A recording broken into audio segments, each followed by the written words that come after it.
It's already recording. Okay. So this is my car. It's a 1938 Lincoln Zephyr. Come on in and I'll show you a little bit about it. So the interior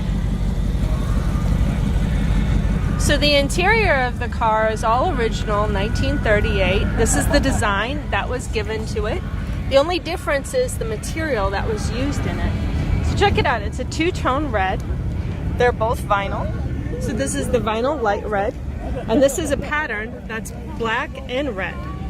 And you can see that it matches the inside trim on all of the door handles, the windows. The doors were done with a felt. This is original pattern that was used in 1938, and the original insert was the same. Inside you can see they did have roll-up windows and roll down.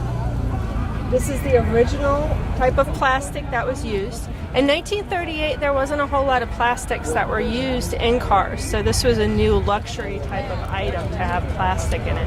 These are all steel though.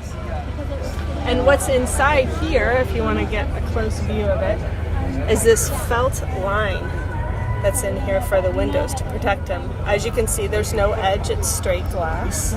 That was cut, and that's exactly what happened in 1938. This is a flathead V12. It is a manual transmission. It is not a 3 on a tree, but you can see it's got 3 different speeds, so it's a 3-speed transmission. Back then, obviously, they had 2 glove compartments and also the cigarette lighters or the cigarette containers. And then you had your fuel, your temperature, your oil, and as well as your battery. And then your throttle was right here. So check that out, and check out that clock as well in there. So this is all original. This is the red color that came in 1938 as well. So this is a standard color that you would have been able to get the car in.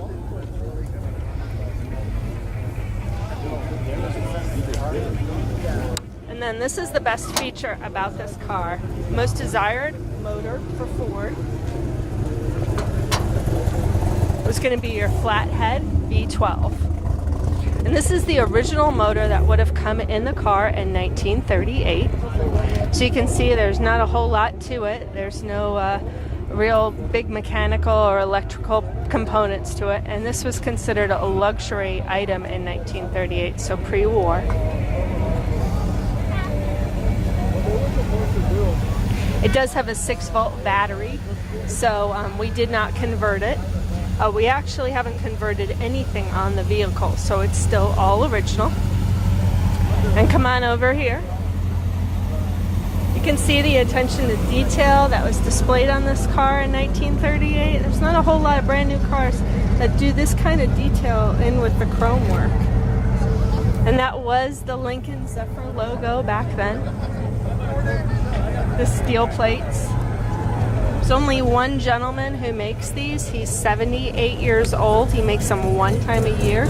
So we had to actually wait for him to make them, and he was he was sick the year before. So we had to wait a whole year to have him make them. So rarity to find these type of items for the vehicle now. All of the interior, you can see that the steps in the back, that was a luxury type of item as well. So when you were on a long car ride, keeping your feet up, keeping your toes up was a common scenario of a luxury type of feel. And you can see the suicide slabs or the suicide doors. Those were done until 1969 on Lincoln. So anything above that would have never had the suicide door. So it's really neat that they started it back then. You can see the ventilation windows on the sides and the side skirts as well. It says original bumper as well as These are a refab part of the car, but they're very similar to what came in it in 1938. And then I'll show you a neat feature back end.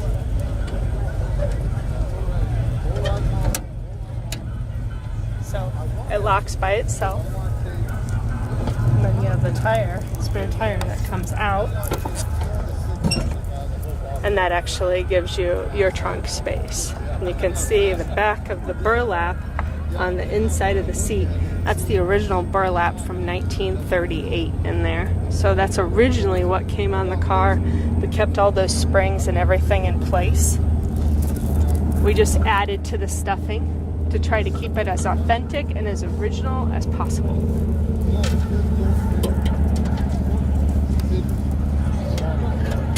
How do you turn it off?